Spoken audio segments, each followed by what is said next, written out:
mobilisation pour la soutien Fati. Et c'est une présidence et ça chaque fois. Bon été. Mais na 5 ans te so moni que 5000 pesa na zui moto na kena pour na makolo tota mola. Ba ko sala biso mabe. Bon été. So ina lobi mabe limbisa mabe te. IDPS viva. IDPS viva. Kagame a moni pression ya forces armées. La semaine où tu koleka. Ba été avant la fin de mon mandat, moi Kagame les deux qui vous na kokoti sango na kati ya Rwanda. Alors Mikolo papa Molière Keba a commis comme ça la mission azo soit parti à deux qui vous azo sende yango na Rwanda. Mais Seigneur Yeba quel est maintenant le pouvoir de son excellence Félix Tshisekedi Antoine Tshilombo. Béton. IDPS viva! Viva! Tango lobi bongo. Félix Tshisekedi lokola le président le plus intelligent en Afrique. N'a pas prouvé mon information pourquoi tu es le plus intelligent. Bon moko ya bamiyibi africaine a sali déclaration. IDPS viva! Viva! Na diplomatie à présent Félix Tshisekedi. Abeti CC. Après voyage en Angola d'une manière discrète. Oh même caméra yé bakate. Retour naye. Maintenant Rwanda est allé frapper l'embargo. Pas interdiction ya Kagame pe gouvernement naye mobimba. Ya kosomba ba armes des États-Unis d'Amérique. Amen. IDPS viva. Viva. Pour la Rwanda aboué. Amen. Tango ba moni conséquences ya. James Kabarebe a sali déclaration. Alobi na sengi na ba ressortissant rwandais. Bozonga na lombangu na Rwanda. Bomba bomba. Bomba bomba. Fatia za béton. Amen. Amen. Amen. Amen. IDPS viva. Viva.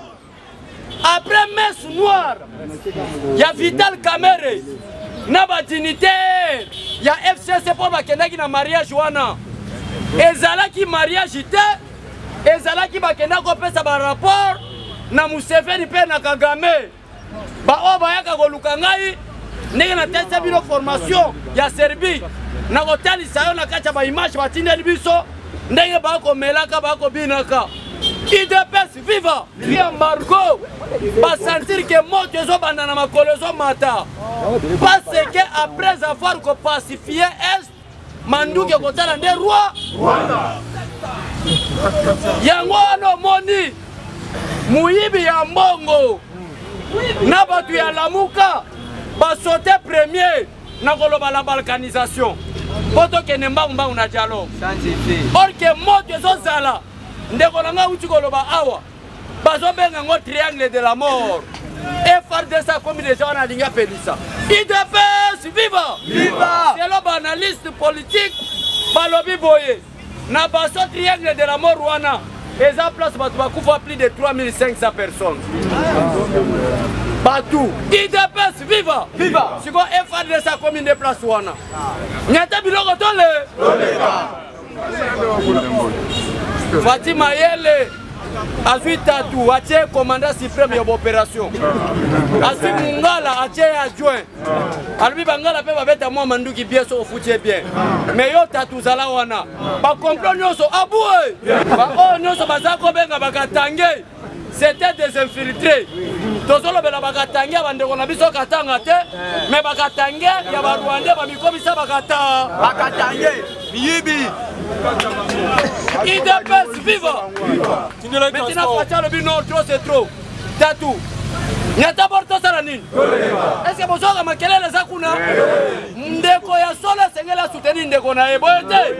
Ba congolais nyoso topona ndeko na biso comme na Félix Tshisekedi Tshilombo. Béton. IDPS viva. Viva. Tango bazu embargo na bomba. Mabe. Ezali na 7 pays batamayele bazawa. Babengi yango des pays industrialisés au monde. Même France a na cité. yo benga France développé na kati ya 7 pays wana. France ezalaka te. Ezalaka ba États-Unis, ba Allemagne, ba Japon, ba Chine. Amen. IDPS viva! Invité spécial comme on a Nani! Félix Tshisekedi Tshilombo! Amen! Atangi kombo mabe boloba. Kanga. Envoyé invité spécial na kati ya 7 pays industrialisés au monde parce que la République démocratique du Congo sera le 8e pays industrialisé.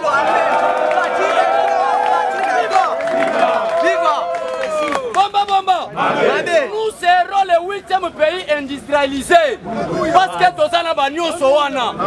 Tous les minerais, tous les diamants, tous les terres fertiles. L'industrie, nous sommes aux États-Unis. La richesse est dans la République démocratique du Congo. Il y a moins d'Europe comme une décadence.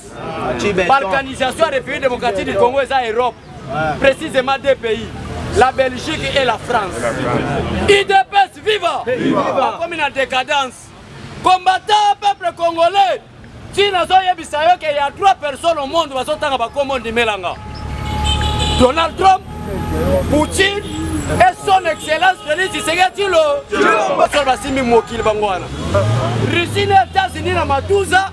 La République démocratique du Congo a une richesse. IDPS viva! Fatia est invité. Transport. Après son discours, Félix Tshisekedi a bêté dans la poitrine. Alors, sous mon mandat, on ne peut pas parler de la balkanisation. IDPS viva! Diplomatie et Ningani. Maintenant, la force de la diplomatie est mon ami. Washington annonce l'arrivée imminente à Kinshasa du ministère américain du Trésor pour sanctionner M. Alain Dos, Joseph Kabila, Namundele et Paix Victoire. IDPS viva! Amen. Les 24 trésors à danger. Bomba. IDPS viva! Transport paix, mon 1000 femmes descend. Waka. IDPS viva! Nous prophète de malheur. Mais nous allons pour l'instauration de l'état de droit. Les 24, qu'est-ce qui va se passer? Et là, comment on m'a les catés? Mais là, papa azalaki na filmu mais mibeko elobaki ke avant il n'allait pas filmu te. Maintenant après le 24 papa zokoma na filmu na masoko ni ata biloko tosala nini bangala pa kamere IDPS viva lokola mutu atanga mingi mayele ebele nde alobi ke 2020 année des actions te. Mais en est, si ma fille m'oublie, t'as tout la ligne. IDPS viva. Tant qu'on va moni présence, que Félix Tshisekedi a kozala na mboka ngo ba bengi ngo Davos na Suisse. 7 pays ba kutana na Suisse na ville mo ba bengi ngo Davos. Au place Félix Tshisekedi kozala parmi les 7 pays. Maintenant, aventurier ya Zuma, moi azaki l'ancienne présidente. Il y a Union africaine, bomba, à sa déclaration. IDPS viva! Fatih Blé, Matabandu Bozaliawa, Fatih Fumumba, Boyete, Mandeba Falu Bazawa, Bazate, Falasa Sénégalais, Asamutabandu. IDPS viva! L'ancienne présidente de l'Union africaine, à la place de Madame Zouma, déclare ceci. Félix Tshisekedi Tshilombo est un cerveau politique africain, le seul plus grand diplomate que nous avons en Afrique face à la politique étrangère. C'est Félix Tshisekedi Tshilombo.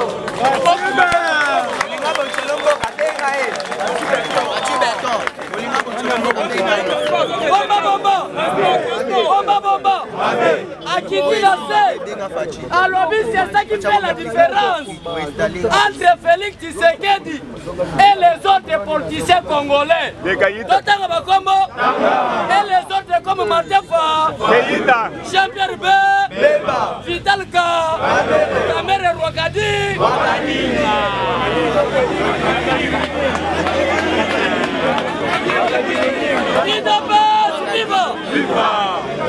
Bomba. Cher combattant, so bamoninga na yena carte. Po baye ko attaquenga. Ya makofi te ya makofi na ko boma mutu. Ba attaquenga na média. Ba lobi ozana na IDPS. Cher communicateur de l'IDC. Je suis communicateur de l'IDPS. Président du Parlement debout. Ma carte du parti est là. Yangoana. Naza nouveau venu na IDPS.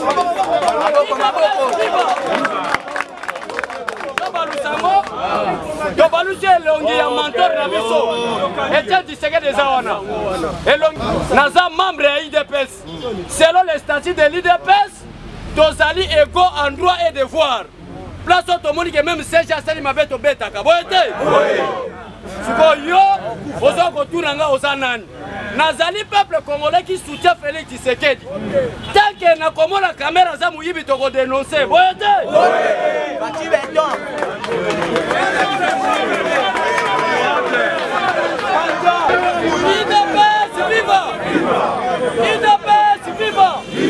Baké ko attaquer na sa rival.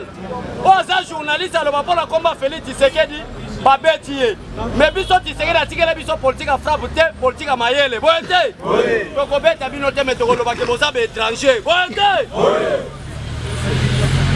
Tozo soutenir Félix Tshisekedi pour la nini. Bon Félix aza mwana mboka. Boyete. Félix abotola musicien moi cité. Boyete. Félix arrive à 15 millions de boyete. Viva! Ceux qui osent la tiba, ou bon la moitié à Moulouba, moi aussi. Les animaux malédiction, boyete. Malédiction impérissable. IDPS, viva! Viva!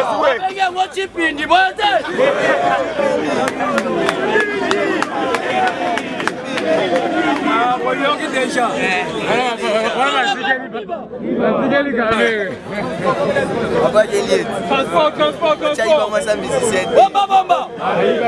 Bomba. Selon ma drone, dans la République démocratique du Congo, mon présence c'est Jean-Pierre Bemba de retour na Gemena. Jean-Pierre Bemba longwe Kinshasa ke Gemena. Pour la Kosala, rébellion soutenue par Alain Dos, na fridolé en mort. Or que Félix Tshisekedi a la drone américaine à russe. Bomba. Et ça la complot mon raison les gars monde peuple congolais sont comprendre été. États-Unis a l'ingaz rien même il y a l'Union européenne ensemble avec la Russie. Russie les États-Unis va mettre biloko assez.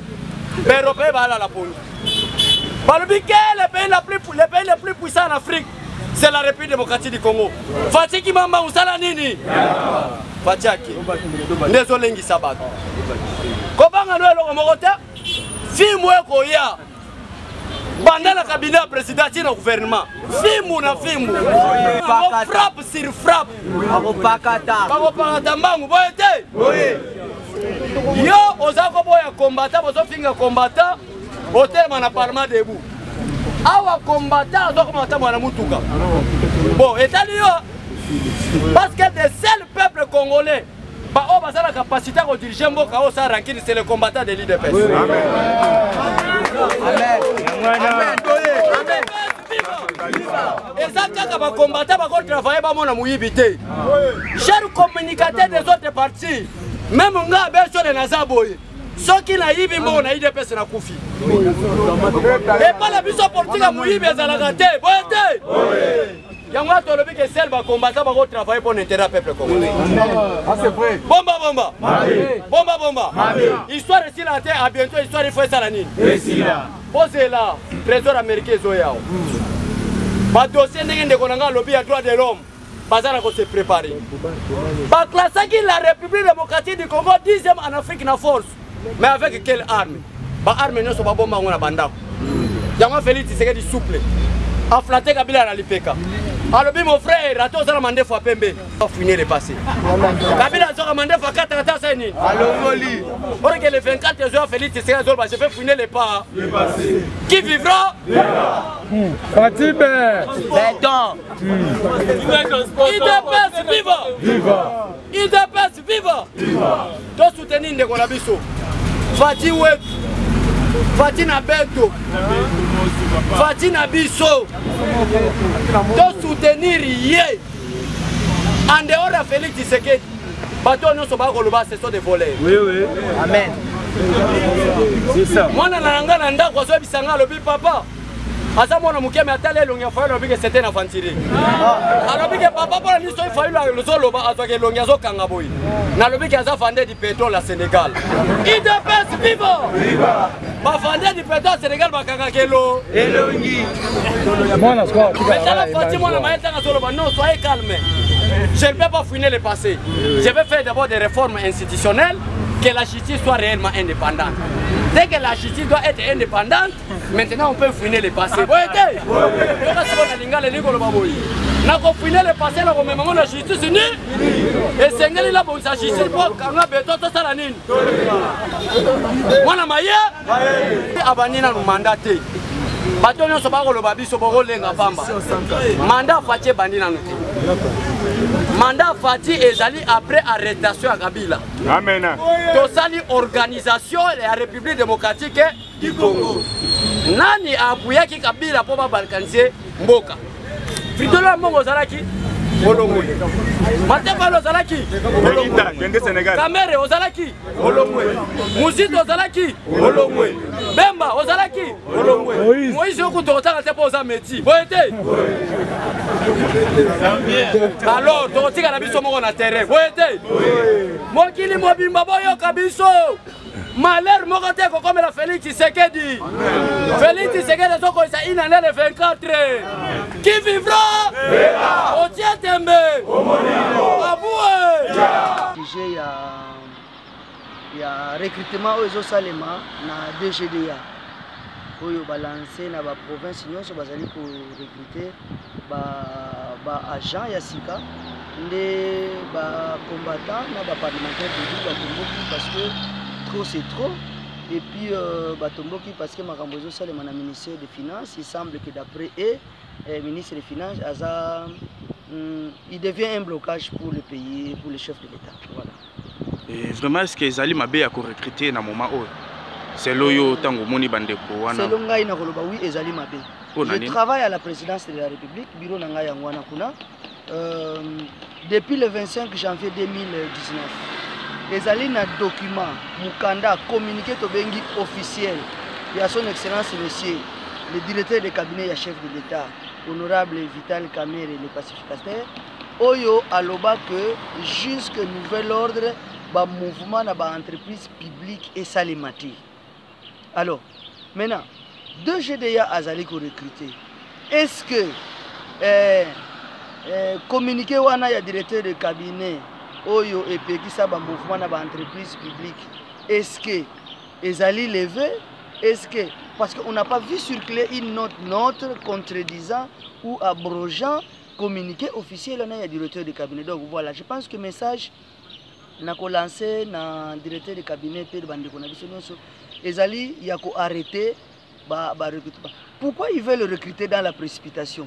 Il faut que basé la nomination de nouveau mandataire, ce qui est salé. Les nouveaux mandataires, ce qu'on appelle l'état des liens à l'entreprise.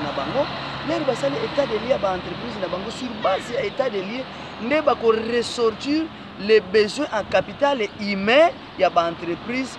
Et nous allons maintenant lancer le recrutement. Et ça, peut-être dans 1 mois, 2 mois. Pourquoi faire ça dans la précipitation? Parce que nous sommes combattants, nous avons question. Wapi liste ya IDPS ya ba combattant na ba parlementaire liste salité donc bino bozambo milengeli mina noté non mais biso to milengeli na noté parce que biso tozali respecter la constitution ndenge na continuer toujours koloba biso tozali respecter ya mibeko soki Mwana mboka Kamere abimisi communiqué pour na koloba que recrutement et ça les maté. Pourquoi nous devons recruter dans la précipitation? N'a lancé message na ndeko Kabuya, je crois qu'il faut pas kotala makambwana. Comment on a clair un peu dans la région, pourquoi il faut des choses dans la précipitation? C'est quoi les vrais besoins? Pourquoi cette urgence-là? Il faut pas que l'urgence soit ezali nini. Mais en tout cas, pour moi, je demande au directeur de cabinet de revenir à cette question pour dire non dans le recrutement. Basé là, voilà. Et puis, na ba combattant de Batomboki par rapport au ministre des Finances. Bon, bah, il semble, ils m'ont dit, parce que national na bango, quelques parlementaires debout, balobi que le ministre des Finances a commis blocage dans l'activité à moi Namboka, Félix Tshisekedi. Balobi salam bongo boy, même ceux qui sont normal, il y a comme ça, victime et l'okwana. Il y a des missions, je suis au collège d'éducation et recherche scientifique.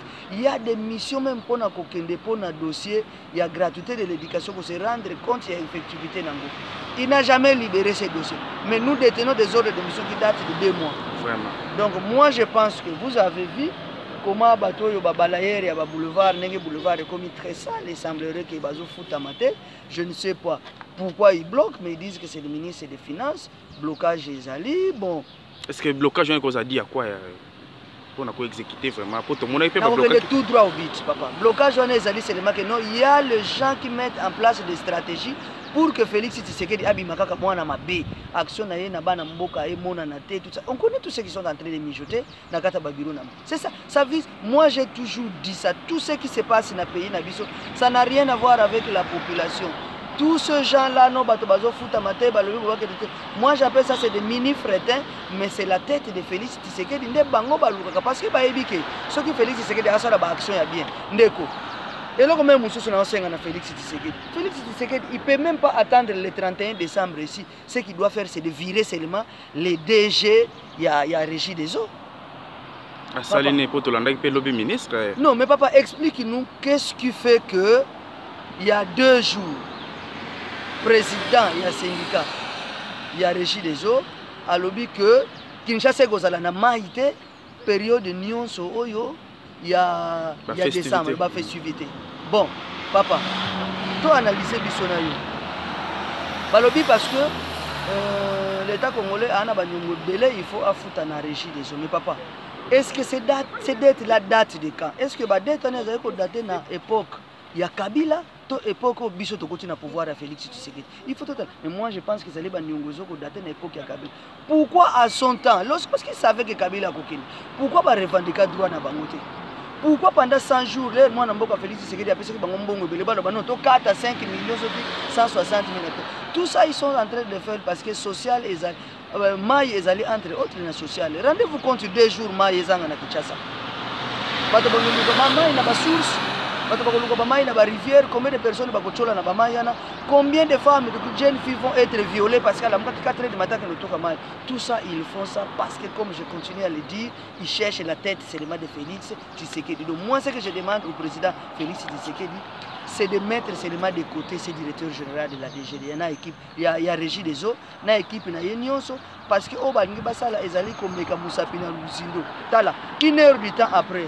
Moi namboka dimanche Félix Tshisekedi abengi bango lobino to kufuta ndambo facture non balobi non maye kozala parce que tozaki na o babengi stock de soudure, c'est-à-dire que bazaka na stock moko boye aussi la tête à chaque fois pour atteindre tel tonnage ba remplacer ka sous stock d'abord pourquoi balobaki yango te non ceux qui ont utilisé stock de soudure maye kozanga te donc basali yango pona ngai ezali balengisa Félix Tshisekedi seulement. Alors conséquence nango ezali que il faut balongwa musala parce que ezalakati. Donc voilà à peu près pour na mamba Régie des eaux. Moi namboka vraiment to zonga na registre affaire à 6 millions, il y a pas souci et to lingaki no to zoa d'emblée est-ce que ba annuler date wana ya célébration ya alternance to non pour la précision nuance tout ça la nuance ba annuler date ya célébration té mais ba annuler seulement budget wana ko bimate na trésor public. Papa, 6 millions c'est beaucoup d'argent.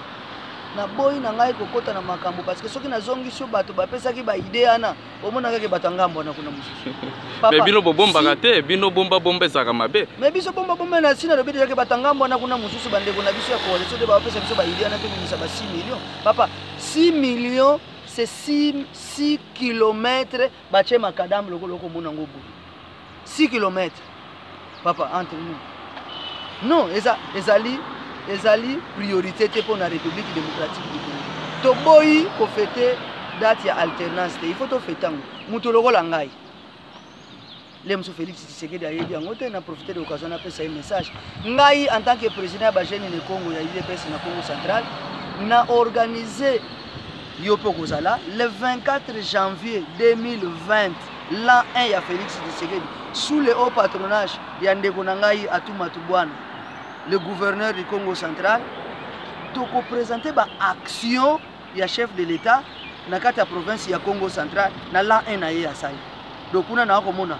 nzela ya Kisantu Ngidinga Kimvula Upoka Baka kuna na komona nzela ya Lufu kuna na komona mwana mboka Félix Tshisekedi azali ko salisa pont métallique ya Lufu 30 mètres kuna na komona courant koti na Gombe Matadi courant koti na Nkamba nzela ya Matadi Boma nzela ya Boma Mwanda c'est-à-dire que ezala une occasion pona lakisa bana mboka bana Congo central musala oyo Félix Tshisekedi asali biso na kata Congo central mais na sengi mbongo na yala te na sengi mbongo na trésor public te nazali ko organiser yango na ba moyen na nga moko avec appui ya ndeko na ngai le gouverneur Atuma Tubwana omoni ça n'a rien à voir avec le trésor public c'est-à-dire que tout fait et alternance, c'est bien, mais chaque camp va s'organiser sur base de la cotisation na bango, il y a des porte na entreprise, il y a ceci, ba beti ba porte pour que ba yé ba organiser, le bona bango bazali na organiser. Pour ngana zo kende déjà. Ngana zo kende le 31 na sana Matadi, le premier na fêté na son excellence Atuma Tubwana na kata Matadi, na ba député na biso nyonso provincial parce que déjà to siki yokani et puis le 2 janvier, dans la réunion, ici, on a ça comité, il y a organisation, il y a là, il y a Félix Tshisekedi, dans la province, il y a Congo central. Voilà. Donc, moi, je suis un peu de ndenge makelele et salamaki dans ma case, tant que annonce qui budget. Est-ce que présence il y a budget ou présence il y a Joseph Kabila ndé et bandé ko se fâché na côté de qui côté monsieur Botier Musolo moko ya sikebimi et pour na ko décorer kaka image ya Félix Tshisekedi babi Kabila zo seka na mbongo wana zo seka peuple na ebité ce que image ya Kabila te zo bandé ko fâché vraiment pour tout le monde qui ba réseaux sociaux ba médias nyonso national que international vraiment ezaki ba débat moko ya ko sakana te. Bon, biloko et tomboko si batou. Moi j'ai toujours dit ça qu'il faut toper sa plage de choix dans ce qu'on appelle la communication dans tout ce que nous faisons. Parce qu'on ne communique pas. Parce que la population, au moins avant de la télévision, bah si billet moko boye, bah dessiner président Félix Tshisekedi papa Chicotte, papa de Mangeson, et puis bah si photo ya sénateur à vie, moi namboka Kabila Kabang.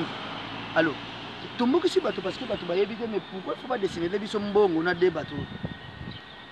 Mais tout le monde a kabango pe wa bon continuer nos communications. Mais ce qui communication ezala ki to ngato yebisa bateau clairement que zali billet moko sans valeur monétaire. C'est-à-dire okoko kene nango na wenzete que non na eko somba lipa bo changer ngai mbongo non ezala ka te. Eza nango ka lokola ekeko. Eza nango ka lokola photo bako bomba na kata banque centrale mais en format maintenant ya mbongo donc tikala ko bimata ke bato bali yango soka na posa ko na banque centrale futu soki mbongo bazila ngo ochango dessin na kata ndako na yo kuki unepa toza kutu na tina ya kolia mbongo wana te toza kutu na tina na ngote nde na okaki opinion ya bato keno il préfère encore bacha elongi na bien na biso na mbongo na biso elongi ya père ya démocratie mais pozo soutenir yango mais père ya démocratie na Congo azaka ka moko papa yo ebi lebiete ngara zotuno mituna père la démocratie na Congo ezalaka kaka mwana mboka Tshisekedi wa Mulumba eza yewa doso tolingi toka matata elongi na ye tekema papa manga moya banini ono batie elongi iti batie elongi soki mandat ya Félix esili na 2026 ko akobeta 10 ans na mandat parce que déjà élection 2023 et c'est là déjà. Et c'est si là, mais vous voyez que vous implanté peut-être dans le terrain par rapport au contrairement à la bande de Congo. Mais pourquoi dans le Congo central, justement dans le Congo central pour la redynamisation, il y a parti, implantation, il y a parti. Moi, dans Moka, Kabuya na président a Kabundu bakozala omniprésent partout. Il faut biso ndeba originaire ya ba province to kitaka to sala comme ça. Ça dit que c'est trop bien. Pour la biso ndete na Congo ça. Partout aux les cas, on va pardon ta population. Bolimbisa biso ndenge to votaki ba député ya IDP cité. Mais to laki bino na 2023. Bakofuta nyongo. Tokofuta nyongo d'ailleurs pour kaka 500 et souka kaka bongo sinon to ko pesa ndeko Félix Tshisekedi 600 députés. Mbote papa journaliste. Bazolando na RDC sur Info pour se présenter. Ouais, comme on a relu Lugwayi, parlementaire de Bourron-Ngaba, nazali pe moko ya bakonzi ya UDPS. Tomoni mbilinga côté entre FCC Cash par rapport à mandataire public qui bloque. C'est l'UDPS qui bloque. Pourquoi bloquer? Pourquoi bloquer? Parce qu'on ne voit pas clair par rapport à la coalition. C'est pourquoi nous avons pris la décision par le biais de notre président AI Jean-Marc Kabund à Kabund. Il a tenu une déclaration forte disant que nous suspendons toute négociation. Donc c'est l'UDPS qui bloque. Et à quand la déblocage? Le déblocage, quand l'UDPS voudra. Je lui demande de retirer ce qu'il a dit. Ce n'est pas bien pour le changement et la transformation de la République. Il était en exil. Il est rentré. Il doit être calme et patient. Quand il veut quelque chose, dis-moi, lui, il a un rang là pour rencontrer les autorités de cette République. Il n'a pas de difficulté. S'il a des problèmes, il peut contacter le secrétaire général Kabuya. D'ailleurs, il en a fait. J'avais vu. C'est le secrétaire général Kabuya qui se déplaçait vers l'honorable Nemouandantemi. Au lieu que l'honorable Nemouandantemi se déplace vers lui. Voilà la gentillesse. Donc, je lui demande de retirer ce qu'il a dit. Ce n'est pas bien. S'il veut que le pays soit en paix, il doit retirer ce qu'il a dit. Ce qu'il a dit, c'est cette déclaration-là qu'il a tenue, c'est de l'outrage contre le chef de l'État. Vous avez suivi les propos de Kagame. Quelle serait votre réaction? Le Kagame ayant constaté que la République démocratique du Congo a avec en tête un Congolais d'origine. Donc, ma mission d'exploiter l'Est du pays, je n'ai plus la force d'exploiter l'Est. Sur ce, je dois abandonner. Parce qu'il a constaté que nous avons maintenant un Congolais à la tête du pays. J'avais l'accès d'exploiter l'Est du pays par le bien de M. Kabila. Parce que je pouvais dire tout ce que je voulais avec M. Kabila, mais pas avec Félix. D'où je dois abandonner et donner la chance à une autre personne de diriger le Rwanda. Un mot diaspora. Bon, je salue tout le monde. Hein. Ceux qui me connaissent, le papa Edo, papa Gilles, Doris Durban, papa Émile Ntilou, président fédéral France Kiyeki, papa Dieudonné Boketamo, ils sont nombreux. Géry, Dida Londres, Joki Londres, vraiment ils sont nombreux. Le président fédéral Sami, Mozambique, ils sont nombreux. Papa Maïsa, Point Noir, il y en a d'autres qui sont en Angola. Donc vraiment, je ne saurais les énumérer. Un mot aux FARDC. Vraiment, le parlementaire debout voudrait faire une marche de soutien de l'effort que les FARDC sont en train de mener. Mais on nous a interdit de ne pas le faire. Donc nous sommes obligés de suivre ce que nos autorités nous ont dit. Mais nous avions l'intention de soutenir notre FARDC pour le travail louable qu'ils sont en train de mener à l'est du pays. Mais du fait que nous a interdit, on ne le fera pas. Donc, bravo à la force armée congolaise. Bravo à la FARDC pour l'effort. Mais je regrette fort. Vital Kamerhe devrait donner les 31 têtes de vache au FARDC qui est en train de pacifier l'est du pays. Mais il préfère aller donner les 31 têtes de vache à une femme rwandaise. C'est déplorable. Mais pourquoi vous attaquez souvent à votre directeur de cabinet? Mais l'acte qu'il a commis, l'acte qu'il a commis. Il ne pouvait pas le faire. Est-ce que vous ne pouvez pas demander la divorce pour qu'il soit éradié? Non, on ne demande pas le divorce. Le divorce, s'il y en aura, le divorce aura naturel. C'est-à-dire, Félix est en train de laisser le temps à tout celui qui a commis de béville. Où le jour il sera écarté de lui-même, qu'il sache que Nakimi, pour avoir trahi la vision du chef de l'État. Bangomo Baokima. Merci. Baochola. Merci.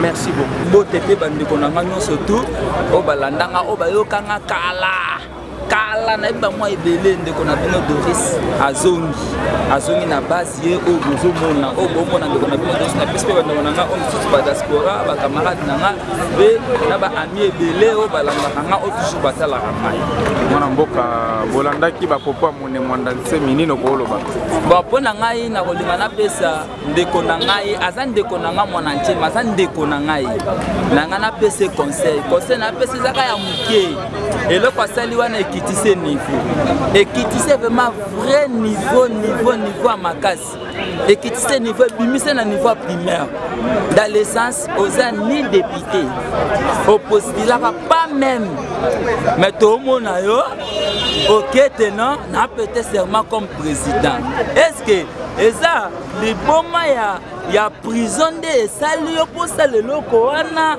entre eza maladi oyo nayebi nanu te po esekisi nga na décret mo nazo ebiso ndeko na ngai nabengaki vraiment tena oza trop primaire oza vraiment trop primaire soki ezalaki foyo asalaki eloko wana 16 comprend mais yo te ni chef de quartier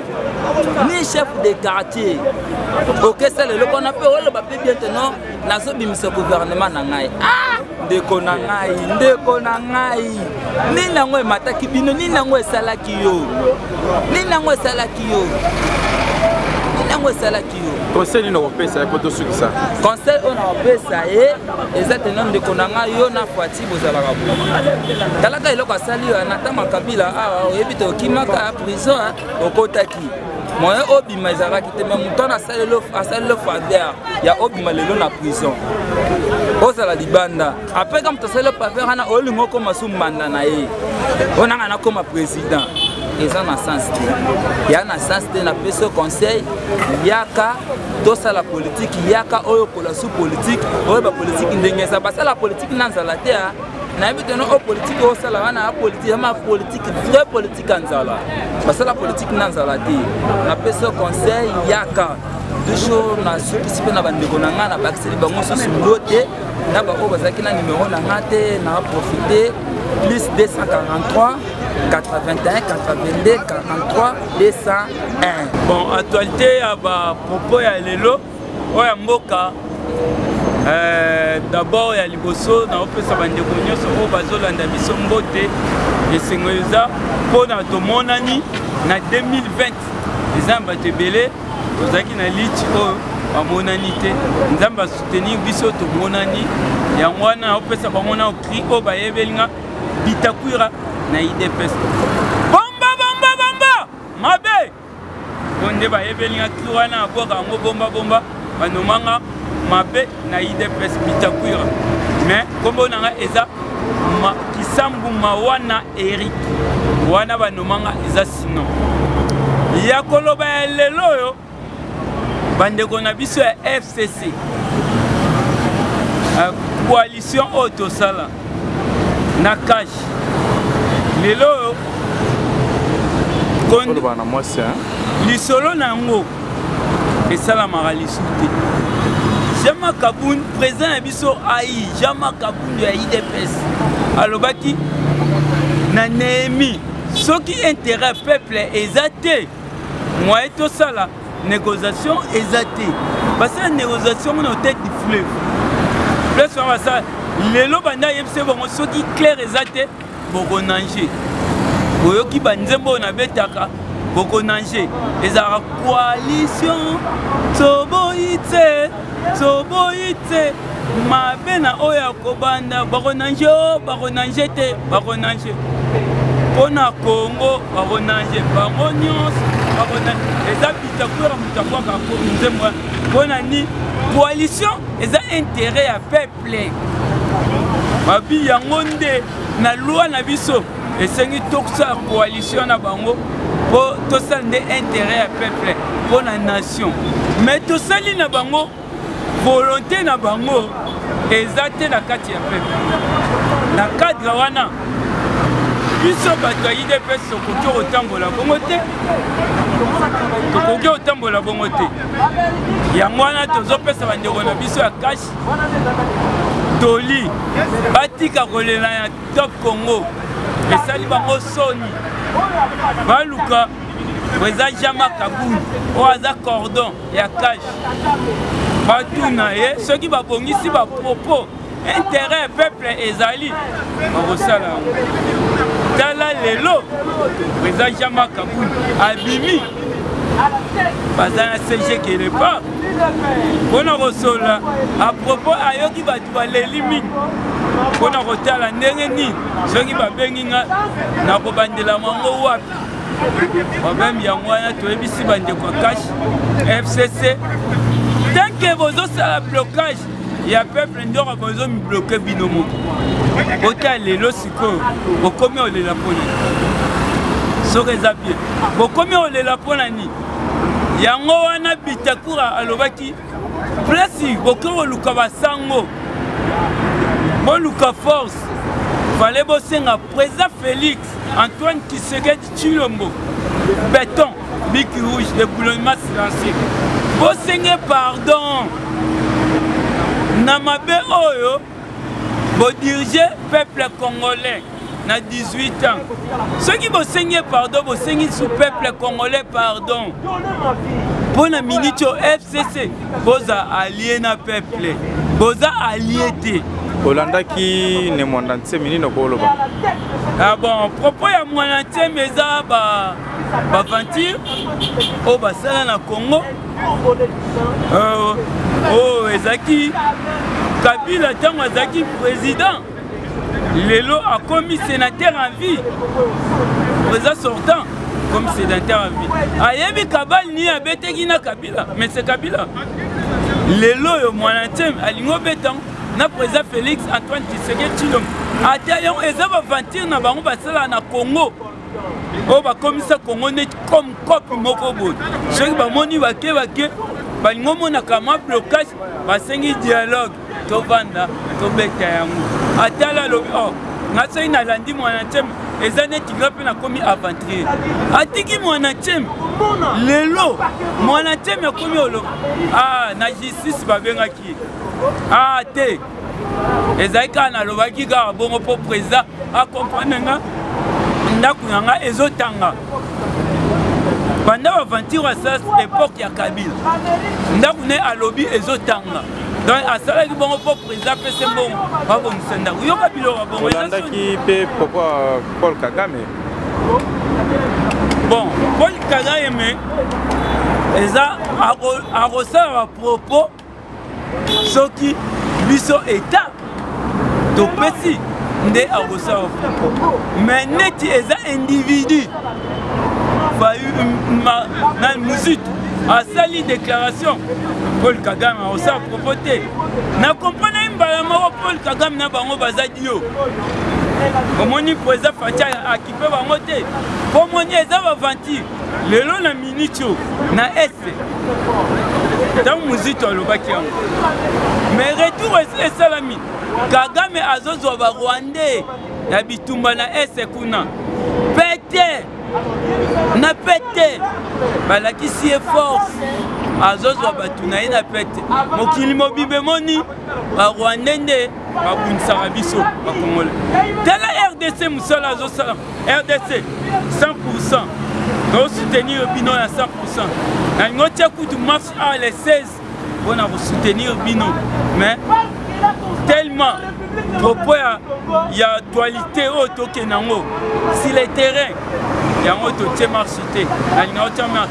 mais tosoutenir bino na 100% FARDC bokontinue kaka bongo naye okomprendre ke bozalaki na blocage moko boye bonda osala individu mais lelo oyo FARDC aye comprendre apese valeur na ye azodefendre mboka azodefendre telekani akata yoka teleka soda FARDC elobi nazobatela etani ya RDC individu akota te mungunya aleka te